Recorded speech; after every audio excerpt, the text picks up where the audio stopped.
Greetings everyone. நம்ம டெய்லியும் prelims point of வியூல கரண்ட் அஃபேர்ஸ் கொஸ்டின்ஸ் பார்த்துட்டே இருக்கோம். இன்னைக்கு என்ன கொஸ்டின்ஸ் இருக்கு அப்படிங்கிற பார்ப்போம். First question, world's first zero emission container ship will be build by அப்படின்னு கேட்டிருக்காங்க. உலகின் முதல் பூஜ்ஜிய உமிழ்வு கொள்கலன் கப்பல் யாரால் உருவாக்கப்பட உள்ளது அப்படிங்கிற கேட்டிருக்காங்க. ஓகேங்களா? ஸோ யார் அப்படின்னு பார்த்தோம்னா நமக்கு கொச்சின் ஷிப் யார்ட். ஓகேங்களா? இவங்க தான் வந்து இந்த கொச்சின் கப்பல் கட்டுத்தளம் அவங்க தான் பண்ண போறாங்க. சமீபத்தில் கூட பிரதமர் மோடி அவர்கள் இந்த கொச்சின் ஷிப் யார்ட் கட்டினா ஒரு கிரீன் ஹைட்ரஜன் யூஸ் பண்ணி ஒரு பேசஞ்சர் கப்பல் வந்து கட்டியிருப்பாங்க. ஸோ அதே மாதிரியான ஒரு ப்ராஜெக்ட் தான். ஆனால் இங்க என்ன பண்ண போறாங்கன்னா கண்டெய்னர் ஷிப் வந்து பண்ண போறாங்க. ஸோ நார்வே சேர்ந்த ஒரு பிரைவேட் நிறுவனத்துக்கு தான் வந்து பண்ணி கொடுக்க போறாங்க. சரிங்களா? நான் யார் பண்ண போறாங்க அப்படின்னா கொச்சின் ஷிப் யார்ட் தான் பண்ண போறாங்க. அது வேர்ல்ட்ஸ் ஃபர்ஸ்டா இருக்க போகுது. சரிங்களா? அடுத்தது, who has been appointed as the head of the parliamentary security services அப்படிங்கிற கேட்டிருக்காங்க. பாராளுமன்ற பாதுகாப்பு பிரிவின் தலைவராக நியமிக்கப்பட்டவர் யார் அப்படின்னு கேட்டிருக்காங்க. டைரக்ட் கொஸ்டின் தான். யார் அப்படின்னு பார்த்தோம்னா அனுராக் அகர்வால் அப்படிங்கிற இந்த நம்பரை தான் நியமிச்சிருக்காங்க. சரிங்களா? அடுத்தது, obesity related survey was conducted by அப்படிங்கிற கேட்டிருக்காங்க. உடல் பருமன் தொடர்பான கணக்கெடுப்பு யாரால் எடுக்கப்பட்டது அப்படிங்கிற கேட்டிருக்காங்க.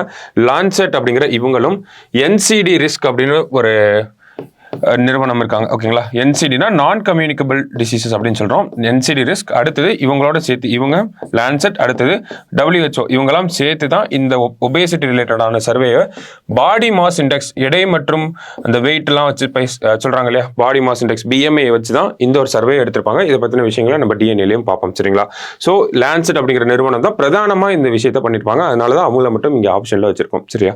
அடுத்தது, which country has announced to form a international big cat alliance அப்படிங்கிறது கேட்டிருக்காங்க.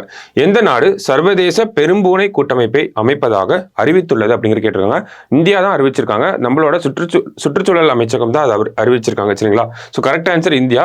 இது வரைக்கும் இதுல ஒரு 16 நாடுகள் ஜாயின் பண்ண போறோம் அப்படிங்கிறத ரிட்டன் கன்சென்டா எழுத்துப்பூர்வ அப்ரூவலா வந்து கொடுத்துருக்காங்க. ஓகேங்களா? ஸோ வேற என்ன இதுல நம்ம தெரிஞ்சுக்கணும் அப்படின்னா ஒரு 150 கோடி அப்படிங்கிற நிதியும் ஒதுக்கியிருக்காங்க 5 வருஷத்துக்கு. ஓகேங்களா? 5 இயர்ஸ் இந்த இன்டர்நேஷனல் பிக் கேட் அலையன்ஸ்க்கு வந்து ஒரு 150 crores அப்படிங்கிற ஒதுக்கியிருக்காங்க. ஹெட் குவார்டர்ஸ் அப்படிங்கிறது இந்தியாவில் தான் வரப்போகுது அப்படிங்கிறது சொல்லியிருக்காங்க. ஸோ இது இன்னும் எலாபரேட்டா எதுவும் சொல்ல கிடையாது. ஓகேங்களா? பேசிக்கான விஷயங்கள் மட்டும் தான் சொல்லியிருக்காங்க. ஸோ இதுக்கப்புறம் இதனுடைய எலாபரேட் அனௌன்ஸ்மெண்ட் அப்படிங்கிறது வரும் நமக்கு. சரிங்களா? ஸோ இதை பொறுத்த வரைக்கும், இந்த கொஸ்டின் பொறுத்த வரைக்கும் இந்தியா தான் சரியான ஆன்சர். அடுத்தது, mission life style for environment was introduced in which year அப்படிங்கிற கேட்டிருக்காங்க. சுற்றுச்சூழலுக்கான வாழ்க்கை முறை இயக்கம் எந்த ஆண்டு அறிமுகப்படுத்தப்பட்டது அப்படின்னு கேட்டிருக்காங்க. ஓகேங்களா? மிஷன் லைஃப் அப்படிங்கிறது சொல்றோம். ஓகேங்களா? இந்த லைஃப் ஸ்டைல் ஃபார் என்விரான்மெண்ட் அப்படிங்கிறது இதனுடைய இதுதான் அதனுடைய சுருக்கம். சரிங்களா? லைஃப் அப்படிங்கிறது சொல்றோம்.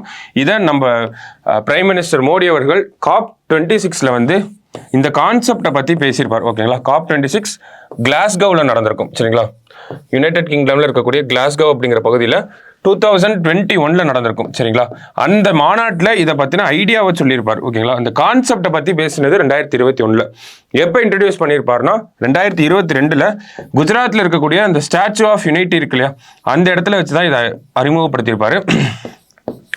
இதனுடைய நோக்கம் என்ன அப்படின்னு பார்த்தோம்னா ஒரு 1 பில்லியன் பீப்புள், இந்தியர்களும் வெளிநாட்டில் இருக்கக்கூடிய சிட்டிசன்ஸ் எல்லாத்தையும் சேர்த்து ஒரு 1 பில்லியன் பீப்புள் அவங்களோட வாழ்க்கை முறையில் சில சேஞ்சஸை கொண்டு வரணும். அது என்விரான்மெண்ட்டுக்கு உகந்ததாக இருக்கணும், சுற்றுச்சூழலுக்கு உகந்த அவங்களோட வாழ்க்கை முறையில் சில மாற்றங்களை கொண்டு வரணும் அப்படிங்கிறதா இதனுடைய நோக்கமாக இருக்கு. அதனுடைய காலகட்டம் கூட கொடுத்துருப்பாங்க. 2022ல இருந்து 2028 வரைக்கும் இதனுடைய டைம் பீரியட் அப்படிங்கிறது இருக்கும் அப்படிங்கிறது சொல்லியிருப்பாங்க. ஸோ இதில் இருக்கக்கூடிய முக்கியமான கீட்டம் என்ன அப்படின்னு பார்த்தோம்னா P3 அப்படிங்கிறது சொல்லுவாங்க. ஓகேங்களா? ப்ரோ பிளானட் பீப்புள் அப்படிங்கிறது தான் இதனுடைய முக்கியமான வார்த்தை. ஓகேங்களா? மெயின்ஸ் பாயிண்ட் ஆஃப் வியூ இந்த வார்த்தையை கண்டிப்பாக எழுதியிருக்கணும். ப்ரோ பிளானட் பீப்புள் அப்படிங்கிறது தான் இதனுடைய அப்ரோச்சா இருக்க போகுது. ஓகேங்களா? அந்த 1 பில்லியன் பீப்புள் சொன்னோம் இல்லையா, அவங்களோட வாழ்க்கை முறையில் சுற்றுச்சூழலுக்கு தகுந்த மாதிரி மாற்ற போறாங்க அப்படின்னு சொல்லிட்டு 1 பில்லியன் பீப்புள் வந்து வாலண்டியரி பேசிஸ் தான். பட் ஸ்டில் 1 பில்லியன் பீப்புள் அப்படிங்கிறது சொல்றோம் இல்லையா, அவங்கள தான் அந்த ப்ரோ பிளானட் பீப்புள் அப்படிங்கிறத சொல்லுவாங்க. சரிங்களா? இந்த mission life style for environment இப்போதைக்கு நியூஸ்ல பார்க்குறோம் அப்படின்னா யுனைடெட் நேஷன்ஸோட இந்த என்விரான்மெண்ட் அசம்பிளி அப்படிங்கிறது நடக்கும். சுற்றுச்சூழலுக்கான அந்த ஒரு அமர்வு அப்படிங்கிறது நடக்கும். அதனுடைய 6வது அமர்வு அப்படிங்கிறது கென்யாவில் இருக்கக்கூடிய நைரோபி அப்படிங்கிற இடத்துல நடந்திருக்கு. கென்யாவோட கேபிட்டல் நைரோபியில் நடந்திருக்கும்.